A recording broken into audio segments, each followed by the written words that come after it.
Hey guys, welcome back to Elijah's Mind podcast. This is episode 4. And this is Emily cooking with a ghost.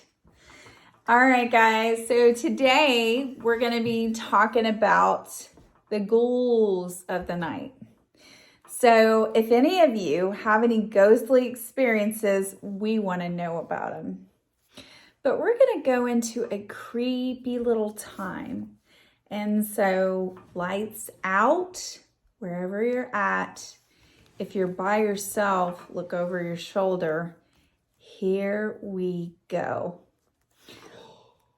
Okay, so we'll start out tonight by talking about what happened to us and our house that we used to live in. We used to rent this older house where we thought perhaps there was a Indian burial ground. Now, we do not have any claims to that. We don't know for certain, but we do know that we had some very weird oddities that occurred. By the way, guys, I'm having coffee, the elixir of life, and keep on drinking. Starbucks, we do you a favor, but... And wine or beer occasionally. Whatever you want here. Mead. But actually, what we want to do, and I'll kind of get into that before we do the ghost thing, Elijah and I would like to open our own coffee house. Correct, Elijah? Correct. Yeah. So we're going to work on doing that. We want to make it hippie-ish and make it a cool place for everybody to hang out. But we're going to get back to the ghost thing. So we were living in our rental home. I had noticed, and this was when I was in nursing school. So this is when I was going to the wonderful Brunel University. And Elijah is going to share into some of his weird experiences while at our home. I'm going to tell you the weird, creepy night that happened to me. So we'll kind of start off with what happened to my son. Go ahead. Tell him what happened to you in that bed that you have back there. So one time when I was in my bed, it was actually my great-grandfather's, the ones I've shown y'all in my previous videos. Not on my podcast, just on my regular But videos I then made. prior to that, it was my great Uncle Henry's bed. And he was somehow tied to the railroad. And he was very, very rich because he was the head of the union in Atlanta, Georgia, years ago. But anyway, go ahead and tell what kind of happened to you that was kind of really creepy. I used to I don't know if it was sleep paralysis, but I would fall in my bed, just fall through it. And it would scare the heck out of me. I have to wake up. I had to wake up just praying to God about it, and it'd scare me. And one time, this wasn't creepy. This was a holy experience. Yeah. I saw this man in white. He had a white robe on at the end of my bed, and he looked like he had a beard. It most likely must have been Jesus. And it could have been. Or I don't know, but I felt myself rising from the bed, sort of levitating. And then there was another experience I had too. Wow. When this was holy. I'll talk about some creepy stuff too, but this, holy is good stuff to talk about too. It's very positive Yeah. energy. So one time when I was sleeping in the bed, I don't know if it was sleep paralysis. I was in this attic, but I was still in the bed. And I guess this is sleep paralysis. I saw this man approaching me, and I was taking the sheets like this, and all of a sudden he comes up to me like this, and he smiles at me, and he caresses my cheek like this, and that must have been an angel. It must have been God. But when it comes to the creepy stuff, one time I was in my mama's bedroom, just me listening to music, dance around, because I don't know if I have ADHD, but I just love to sing and he's a movement. He loves to move. Yeah, I probably get it from you. Elvis Presley. Or whoever. He loves it. Yeah, and one time I heard this person this from the other side go, "Hey." right in my ear. Yikes. And I was like, goodness. I ran out of the my bedroom gosh. and it scared the heck out of me. And I told my parents about it. And how did y'all react? We were just really disturbed because one night it was very, very dark. And I was at home studying. And the silence was just like unbelievable. Like you could have heard a pin drop. It was just so quiet. And I was reading, and as I was reading, I was trying to concentrate on what I was studying. And then all of the sudden, no lie, I hear was like these horrible boot sounds coming up from my basement.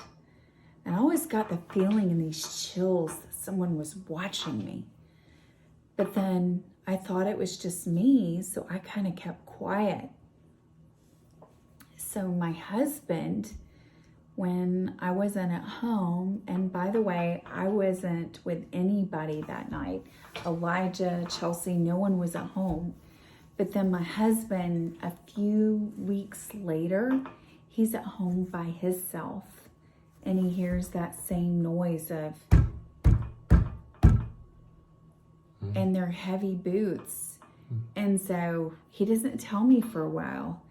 And then he confides in me that he's heard the same thing. Well, I was alone again at my home, and then I heard the same exact sound. So I was so creeped out that I took my phone downstairs in the basement where it was very dark. And I said, is anyone there? And the night that happened to me, I had hair standing on my back. And I had opened the basement door and I said, is anyone there? No one answered. You didn't hear any like footsteps back? Nothing. I looked everywhere. There was no sign of anyone, not anyone. And so I go down to the basement with my phone in hand, looking to see if I can see anything. No one was there. But this sounded like a man with heavy boots on. Then the next oddity that happens, my son-in-law, you remember this, you were there. Yeah, my brother-in-law. Chelsea and Kyle were spending a night with us. Chelsea's my daughter, son-in-law. She looks like me, but she favors him, yeah, but I think my son favors me too. I love my son too, and my daughter. And my godkids, Lexi, Tiana, and Zamora. And Ari, we love you. And we'll throw in Photius too. But anyway, what I was saying is that he was spending the night. They were both over there, and he was on the sofa. And he was dead asleep, and it was dark. It was on up in the morning. And then this voice says, "Hey, Kyle." And his hair stood upon him, and it was just like scared him water. to death. It really terrified him. These are no lights. I mean, at that point, we should have gotten a priest, right? To cleanse with some sage or whatever we needed to do. Or just preacher. Or just somebody to throw some oil on this, whatever it was. But I never did. The only thing that I could possibly come up with is I graduated from Brunel. And I was in college one night. And it was right before my women's health course when I was in nursing school. Me and my friends were talking before class, and I saw this cold puff of smoke start climbing toward the staircase of where the podium, where she was going to be teaching and instructing. And I felt goosebumps jump on my shoulders. It was so creepy. And I looked to my friends and I'm like, are you seeing what I'm seeing? And they said, no, we don't see anything. And so I thought I was going crazy. But then I asked Doctor, and I'm like, what was that? Am I crazy? Or is there some kind of entity in this building? And they said, you're not crazy. It's Agnes. She roams the halls of Bernal and hides our papers from us to grade. And so at that time, I was like, well, maybe I'm not losing my mind. True ghost stories. And that's a wrap. Poosh. Did we scare you? I hope so. Hit the button for like. And subscribe. Subscribe. See you next time. See Why ya. Does Mine podcast. Yeah.